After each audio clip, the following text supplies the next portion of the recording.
Ukraine's military says its drone struck Russia's largest oil pumping station in the Bryansk region.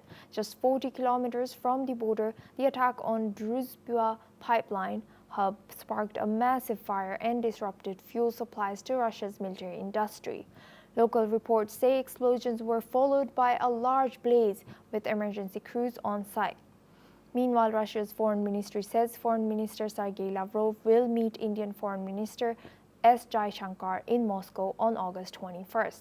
The talks will cover key bilateral issues and cooperation in international forums as both sides continue to deepen diplomatic as well as defense ties.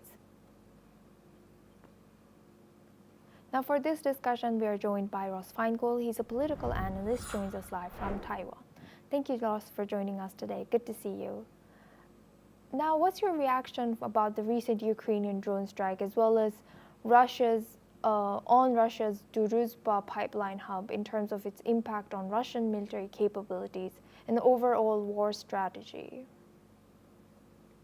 We have to be realistic. This is not the first time Ukraine has struck such facilities inside of Russia, and it really changes nothing on the ground. It's not like Russia's troops are going to withdraw from territory they occupy in eastern Ukraine as a result of this attack.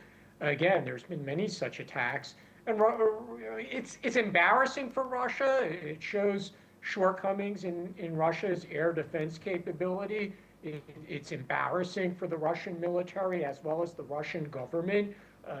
It makes Russian civilians aware that they are at risk from Ukrainian attack within Russia. But again, it doesn't change the facts on the ground, on the front where the fighting is, or the territory that Russia currently occupies and is expanding. Again, they're not expanding significantly, but Russia is making incremental gains in recent weeks and months with regard to the amount of territory in eastern Ukraine that it controls. So frankly, the timing of this attack indicates that the Ukrainian civilian and military leadership felt that it was important to send this kind of message and demonstrate that Ukraine has this capability in advance of the meeting between President Trump and Putin.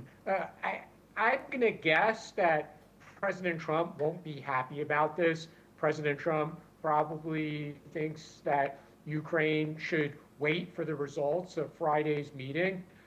So maybe in the coming hours, President Trump would even criticize Ukraine about this on social media. We'll see what happens in the morning, United States time. And what do you think, what implications might the upcoming meeting between Sergei Lavrov and Indian Foreign Minister Jaishankar have on the geopolitical dynamics between India and Russia? That's a really interesting question because, as I'm sure the audience knows, India prides itself on an independent foreign policy, and they've maintained their relationship with Russia, which is a long relationship going back to the former Soviet Union era. And India has continued to buy energy, and specifically oil, from Russia during the period of the war. And recently it's come under very public criticism from President Trump and the threat of additional sanctions on India. Trump has raised tariffs on India, partly because India continues to buy Russian oil. But the unknown here, frankly, is that meeting between the Indian and Russian foreign ministers is scheduled for after Friday's talks between Putin and Trump. And we simply don't know what will be the outcome of Friday's meeting between Putin and Trump. So there's a lot of unknowns about what the direction of India-Russia relations will be. Again, a key factor is going to be what happens with the Trump-Putin meeting, whether or not there'll be a ceasefire. Frankly, and the interesting thing here is, if there is a ceasefire, if there really is a deal to be made between Russia and Ukraine with the intervention of the United States, one could argue that India played this correctly. It didn't give in to U.S. demands, It maintained its relationship with Russia. It has had interactions with Ukraine as well. Again, if there's a ceasefire, we might be saying that India really conducted its independent foreign policy in a very beneficial way. But at the moment, that's just unknown. Thank you very much, Ross, for sharing that. Please stay with us as we come back to you for our next discussion as well.